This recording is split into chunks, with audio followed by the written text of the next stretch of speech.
ഒരു സിമ്പിൾ കോഡാണ് പറയുന്നത്. 14 സൈനികർ, 15 ജഡ്ജിമാർ. 16-ാം തീയതി കോടതി വിധിന്യായം അനുസരിച്ച് 17 എന്ന പയ്യനെ തെറ്റിദ്ധരിച്ചു.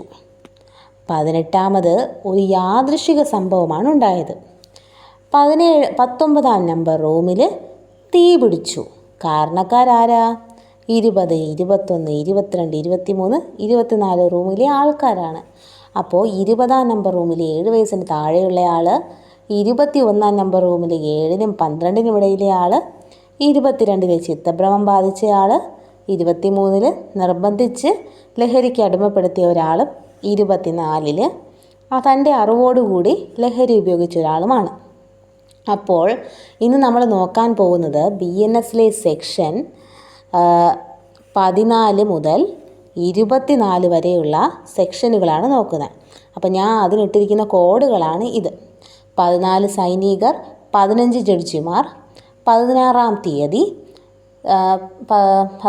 തീയതി കോടതി വിധിന്യായം അനുസരിച്ച് 17 എന്ന് പറഞ്ഞ 17 എന്ന് പറഞ്ഞ പയ്യനെ തെറ്റിദ്ധരിച്ചു. 18-ാം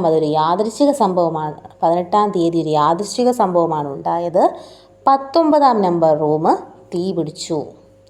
അതായത് റൂം തീപിടുത്തത്തിന് കാരണക്കാർ 20, 21, 22, 23, 24 ആൾക്കാരാണ്. 20-ാം നമ്പർ റൂമിൽ 7 വയസ്സിന് താഴെയുള്ള കുട്ടി, 21-ൽ 7-നും 12-നും ഇടയിൽ പ്രായമുള്ള കുട്ടി, 22-ലെ ചിത്തഭ്രമം ബാധിച്ച ആൾ, 23-ൽ നിർബന്ധിച്ച് മയക്കുമരുന്ന് ഉപയോഗിച്ച ആളും, 24-ൽ തൻ്റെ അറിവോടുകൂടി മയക്കുമരുന്ന് ഉപയോഗിച്ച ഒരാൾ. അപ്പോൾ ഒറ്റ സ്ട്രെച്ചിൽ 10 സെഷനുകളാണ് പഠിക്കാൻ പോകുന്നത്. 14 മുതൽ 24 വരെ. ഓക്കെ, ഇനി ഓരോ സെക്ഷൻസും എന്താണെന്ന് നോക്കാം. ഈ കോഡ് ആദ്യം എല്ലാവരും ഒന്ന് അറിഞ്ഞു വെക്കണം. 14-ൽ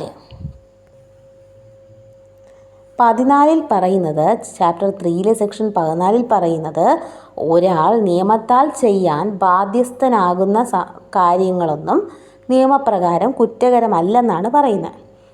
അതിന് ഉദാഹരണമാണ് ഒരു സൈനികൻ തൻ്റെ മേലുദ്യോഗസ്ഥൻ്റെ ഉത്തരവ് പ്രകാരം നിയമാനുസൃതമായി ആൾക്കൂട്ടത്തിന് നേരെ വെടിയുതിർക്കുന്നു. എക്സ് യാതൊരു കുറ്റവും ചെയ്തിട്ടില്ല. അപ്പോൾ മേലുദ്യോഗസ്ഥൻ്റെ ഉത്തരവുകൾ അനുസരിക്കുന്നത് യാതൊരു തരത്തിലും അതായത് പട്ടാളക്കാരനെ കുറ്റക്കാരനായിട്ട് കാണാൻ സാധിക്കില്ല എന്നാണ് പറയുന്നത്. അപ്പോൾ സെക്ഷൻ 14 സൈനികരെന്ന് ആലോചിച്ചാൽ മതി. നമ്മളെ കോഡ് എന്താണ്? 14 സൈനികരും 15 ജഡ്ജിമാരും. ഇനി ജഡ്ജിമാരെന്താണെന്ന് നോക്കാം. 15 ജുഡീഷ്യലായി പ്രവർത്തിക്കുമ്പോൾ ജഡ്ജിയുടെ കൃത്യം. അപ്പോൾ ജുഡീഷ്യലായി പ്രവർത്തിക്കുമ്പോൾ ജഡ്ജിയുടെ കൃത്യങ്ങൾ നമുക്ക് കുറ്റകരമായി കാണാൻ പറ്റില്ല. അതാണ് സെക്ഷൻ 15. അപ്പോൾ നമ്മളിത് മറക്കില്ലല്ലോ. 14 സൈനികർ, 15 ജഡ്ജിമാർ. ഓക്കെ അല്ലേ? അടുത്ത സെക്ഷൻ 16-ാം തീയതി കോടതി വിധിന്യായം അനുസരണം എന്നാണ് പറഞ്ഞത്. അപ്പോൾ കോടതി വിധിന്യായം അനുസരണം നടത്തുന്ന പ്രവൃത്തികളൊന്നും കുറ്റകരമല്ല. ഉദാഹരണം, ഒരാളെ കോടതി വിധിന്യായം അനുസരിച്ച് തൂക്കിക്കൊന്നാലും അത് കുറ്റമല്ല കേട്ടോ. കോടതി പറയുന്നത് അത് കുറ്റമല്ല എന്നാണ് പറയുന്നത്. അതാണ് സെക്ഷൻ 16.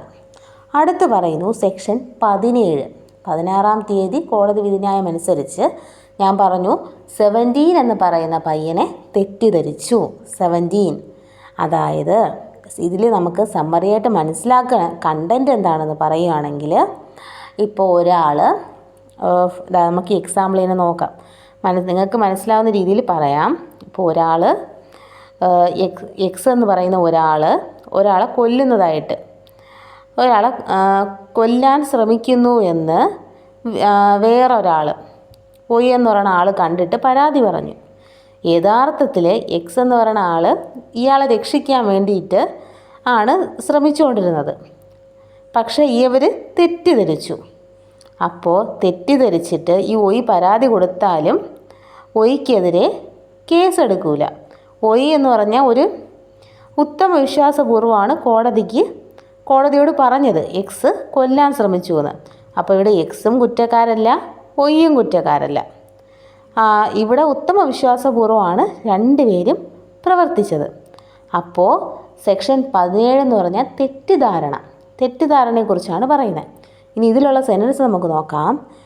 ഏതൊരാൾ ചെയ്യുന്നതാണോ നിയമത്താൽ ന്യായീകരിക്കപ്പെടാതെയോ വസ്തുതയെക്കുറിച്ചുള്ള തെറ്റുമൂലം ന്യായീകരിക്കപ്പെട്ടതാണെന്ന് അയാൾ വിശ്വസിക്കുകയോ ചെയ്യുന്നത് അങ്ങനെ ഒരാൾ ചെയ്യുന്ന കുറ്റകൃത്യം. അപ്പോൾ ഇതിൽ ഇങ്ങനത്തെ ഒരു സെൻറ്റൻസാണ് പറഞ്ഞിട്ടുള്ളത്. അപ്പോൾ നമുക്കിതിൻ്റെ സമ്മറി മനസ്സിലാക്കി വെച്ചിരിക്കാം. എക്സാമ്പിളായിരിക്കും പരീക്ഷയ്ക്ക് കൂടുതലും ചോദിക്കുന്നത്. അപ്പോൾ ഈ എക്സാമ്പിൾ എന്ന് പറയുമ്പോൾ 17 എന്ന് പറയുന്ന പയ്യനെ തെറ്റിദ്ധരിച്ചു എന്നാണ് നമ്മളെ ഇവിടുത്തെ കോഡ്. 17 എന്ന് പറഞ്ഞ പയ്യനെ. അപ്പോൾ ഒരാൾ തെറ്റ് ചെയ്യുന്നതായിട്ട് നമ്മൾ തെറ്റിദ്ധരിച്ച് നമ്മൾ പരാതി കൊടുത്താലും കുഴപ്പമില്ല. അയാൾ ഉത്തമവിശ്വാസപൂർവ്വം തെറ്റൊന്നും ചെയ്തിട്ടില്ല എങ്കിൽ അയാൾക്കും കുറ്റമില്ല, ഈ പരാതിപ്പെട്ട ആളിനും കുറ്റമില്ല. നമ്മളെ കോഡനുസരിച്ച് 14 സൈനികർ, 15 ജഡ്ജിമാർ 16-ാം തീയതി കോടതി വിധിന്യായമനുസരിച്ച് 17 എന്ന് പറയുന്ന പയ്യനെ തെറ്റിദ്ധരിച്ചു. അപ്പോൾ എന്നിട്ട് 18-ാം തീയതി ഒരു യാദൃച്ഛിക സംഭവം ഉണ്ടായി. എന്താണ് യാദൃച്ഛിക സംഭവം? സെക്ഷൻ 18 യാദൃച്ഛിക സംഭവമെന്ന് ആലോചിച്ച് വയ്ക്കാം. നിയമാനുസൃതമായ ഒരു കൃത്യം ചെയ്യവെയുള്ള യാദൃച്ഛിക സംഭവം. ഇതിൽ ഉദാഹരണമായിട്ട് പറയുന്നത്, ഒരാൾ കൈക്കോടാലി ഉപയോഗിച്ചുകൊണ്ട് ഇങ്ങനെ വിറക് മുറിച്ചുകൊണ്ടിരുന്നപ്പോൾ അത് അതിൻ്റെ തല ഊരിത്തെറിച്ച് ഒരാൾ കൊല്ലപ്പെടുന്നു. അപ്പോൾ നിയമപ്രകാരം എക്സിനെ നമുക്ക് കുറ്റക്കാരനായിട്ട് കാണാൻ സാധിക്കില്ല. കാര്യം അയാൾക്ക് കൊല്ലണമെന്നൊരു ഉദ്ദേശം ഇല്ലായിരുന്നു. അയാളുടെ കയ്യിൽ നിന്ന് അറിയാതെയാണ് ആ കോടാലി നഷ്ടപ്പെട്ട് ഒരാളുടെ ജീവൻ നഷ്ടപ്പെടലിലേക്ക് കാരണമായത്. അതുകൊണ്ട് തന്നെ എക്സ് ചെയ്യുന്നത് ഇവിടെ ഒരു കുറ്റമായിട്ട് കാണാൻ നമുക്ക് സാധിക്കില്ല. ഓക്കെ, അപ്പം സെക്ഷൻ 18-ാം തീയതി ഒരു യാദൃച്ഛിക സംഭവം, അതാണ് നമ്മളെ കോഡ്. അപ്പോൾ കിട്ടൂലേ 18 യാദൃച്ഛിക. അടുത്ത് 19 നമ്മൾ പറഞ്ഞു സെക്ഷൻ 19-ാം നമ്പർ റൂം തീ പിടിച്ചു അല്ലേ? അപ്പോൾ സെക്ഷൻ 19 പറയുന്നത്, ഹാനി ഉളവാക്കുവാൻ ഇടയുള്ളതും എന്നാൽ കുറ്റകരമായ ഉദ്ദേശം കൂടാതെ മറ്റു ഹാനി തടയുവാൻ വേണ്ടി ചെയ്യുന്നത് കുറ്റമല്ല എന്നാണ് പറയുന്നത്. ഒരാളെ രക്ഷിക്കാൻ വേണ്ടി നമ്മൾ എന്തെങ്കിലും നാശനഷ്ടം ഉണ്ടാക്കി കഴിഞ്ഞാൽ അതൊരു കുറ്റകരമല്ല എന്നാണ് പറയുന്നത്. ഉദാഹരണം പറയുകയാണെങ്കിൽ, ഒരാളുടെ വീട് തീ പിടിക്കുന്നു എങ്കിൽ അപ്പോൾ നമ്മൾ പെട്ടെന്ന് വീട്ടിലുള്ളവരെ രക്ഷിക്കാൻ വേണ്ടിയിട്ട് നമ്മൾ ജനലും വാതിലൊക്കെ പൊളിച്ച് അകത്ത് കയറുന്നു. അപ്പോൾ വീടിന് നമ്മൾ നാശനഷ്ടം ഉണ്ടാക്കുകയാണെങ്കിൽ പോലും നമ്മൾ അവരെ രക്ഷിക്കാൻ വേണ്ടിയിട്ടാണ് അത് ചെയ്തത്. അപ്പോൾ അതിൻ്റെ ഉദ്ദേശം കൊണ്ട് തന്നെ അവരെ വീട് പൊളിക്കുക അങ്ങനെ കാര്യങ്ങൾ ചെയ്തതൊന്നും കുറ്റമല്ല എന്നാണ് പറയുന്നത്. അപ്പോൾ ഒരാളെ രക്ഷിക്കാൻ വേണ്ടി നമ്മൾ വരുത്തുന്ന ചെറിയ ഹാനികളൊന്നും പ്രശ്നമല്ല. അതാണ് സെക്ഷൻ 19 പറയുന്നത്. അപ്പം നമ്മൾ തീപിടുത്തത്തിൻ്റെ എക്സാമ്പിൾ വെച്ചിട്ടാണ് അത് ഓർത്ത് വയ്ക്കുന്നത്. അപ്പോൾ നമ്മൾ പറഞ്ഞു 19-ാം നമ്പർ റൂം തീ പിടിച്ചു. കാരണക്കാരാരാ? 20-ാം നമ്പർ റൂമിലെ 7 വയസ്സിന് താഴെയുള്ള കുട്ടി. അപ്പോൾ 7 വയസ്സിന് താഴെയുള്ള കുട്ടികൾ ചെയ്യുന്നതൊന്നും കുറ്റമല്ല. 21 നമ്പർ റൂമിലെ 7-നും 12-നും ഇടയിൽ പ്രായമുള്ള കുട്ടി. ഓക്കെ, അപ്പോൾ ഈ പക്വത വന്നിട്ടില്ലാത്ത ഒരു കുട്ടിയാണെന്ന് കരുതി ഇത് നമുക്ക് കുറ്റമാക്കാനും കഴിയില്ല, 7-നും 12-നും ഇടയിൽ പ്രായമുള്ളത്. ഇനി അതുപോലെ 22-ാം നമ്പർ റൂമിൽ ചിത്തഭ്രമം ബാധിച്ചയാളെന്നാണ് പറഞ്ഞത്. അപ്പോൾ 22 സെക്ഷൻ 22 എന്ന് പറയുന്നത് ചിത്തഭ്രമമുള്ള ഒരാൾ ചെയ്യുന്നതൊന്നും കുറ്റകൃത്യമല്ല എന്നാണ് പറയുന്നത്. അതുപോലെ സെക്ഷൻ 23 എന്ന് പറയുമ്പോൾ തൻ്റെ ഇച്ഛയ്ക്കെതിരായി ലഹരി പിടിക്കപ്പെട്ട ഒരാൾ ചെയ്യുന്നതൊന്നും കുറ്റമല്ല എന്നാണ് പറയുന്നത്. 23 സെക്ഷൻ 23 എന്ന് പറഞ്ഞാൽ ആരെങ്കിലും നിർബന്ധിച്ച് ലഹരി കൊടുത്തിട്ട് എന്തെങ്കിലും കുറ്റകൃത്യം ചെയ്യിക്കുകയാണെങ്കിൽ അത് കുറ്റമല്ല എന്നാണ് പറയുന്നത്. ഇനി ലാസ്റ്റ് സെക്ഷൻ, ഞാൻ 10 പറഞ്ഞത്, 10ാമത്തെ സെക്ഷൻ 24. അപ്പോൾ പ്രത്യേകമായ ഒരു ഉദ്ദേശത്തോട് അറിവോ വേണ്ട കുറ്റം ലഹരി പിടിച്ച ഒരാൾ ചെയ്യുന്നത്.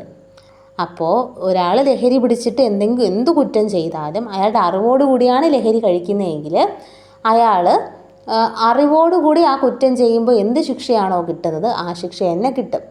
ഓക്കെ, അറിവോടുകൂടി ലഹരി ഉപയോഗിച്ച് കഴിഞ്ഞാൽ, അതാണ് സെക്ഷൻ 24 പറയുന്നത്. അപ്പോൾ ഒന്ന് ഓർത്ത് നോക്കാം.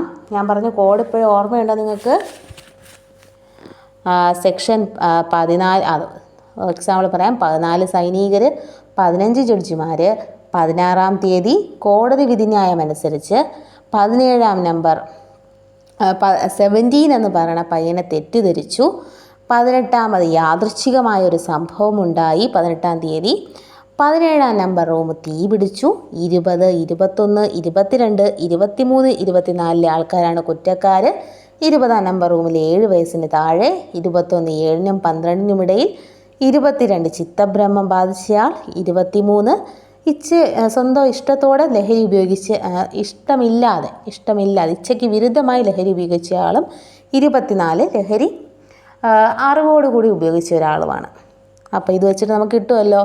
14 സൈനികൻ എന്ന് പറഞ്ഞാൽ ഉത്തമ വിശ്വാസപൂർവ്വം ചെയ്യുന്നതൊന്നും കുറ്റമല്ല. അതായത് 14 സെക്ഷൻ 14 മേലുദ്യോഗസ്ഥൻ്റെ ഉത്തരവോടുകൂടി ചെയ്യുന്നതൊന്നും കുറ്റമല്ല. 14 സെക്ഷൻ 15 ജഡ്ജിയാണ്. കോടതി നടപടിക്രമങ്ങളൊന്നും തന്നെ കുറ്റകരമല്ല. 16 കോടതി വിധിന്യായം അനുസരിച്ചുള്ള പ്രവർത്തനങ്ങൾ കുറ്റമല്ല. സെക്ഷൻ 17 ഉത്തമ വിശ്വാസപൂർവ്വം ചെയ്യുന്നത് നമുക്ക് കുറ്റമായിട്ട് കാണാൻ പറ്റത്തില്ല. 18 യാദൃച്ഛിക സംഭവമാണ്. 18 എന്ന് പറയുമ്പോൾ യാദൃച്ഛികമായിട്ട് എന്തെങ്കിലും സംഭവിക്കുന്നത്, എന്തെങ്കിലും നമ്മൾ ഉദ്ദേശിക്കാതെ നമ്മളെ കയ്യിൽ എന്തെങ്കിലും ആക്സിഡൻറ്റ് പറ്റുന്നതാണ് 18 വരുന്നത്. 19 തീപിടുത്തമെന്നാണ് നമ്മൾ എഴുതിയിട്ടുള്ളത്. അതിൽ പറയുന്നതെന്ന് പറഞ്ഞാൽ നമ്മൾ വലിയ നാശനഷ്ടങ്ങൾ ഒഴിവാക്കാൻ വേണ്ടി, ജീവൻ രക്ഷിക്കാനൊക്കെ വേണ്ടി നമ്മൾ ചെയ്യുന്ന ചെറിയ ചെറിയ ഹാനികളൊന്നും പ്രശ്നമല്ല എന്നാണ് പറയുന്നത്. 20 പറയുന്ന 7 വയസ്സിന് താഴെയുള്ള കുട്ടികൾ ചെയ്യുന്ന കുറ്റമല്ല. 21 7-നും 12-നും ഇടയിൽ പ്രായമുള്ള കുട്ടികൾ ചെയ്യുന്ന കുറ്റമല്ല. 22 ചിത്തഭ്രമം ബാധിച്ച ആൾ ചെയ്യുന്ന കുറ്റമല്ല. 23 ഇച്ഛയ്ക്ക് വിരുദ്ധമായി ലഹരി പിടിച്ച ആൾ ചെയ്യുന്ന കുറ്റമല്ല.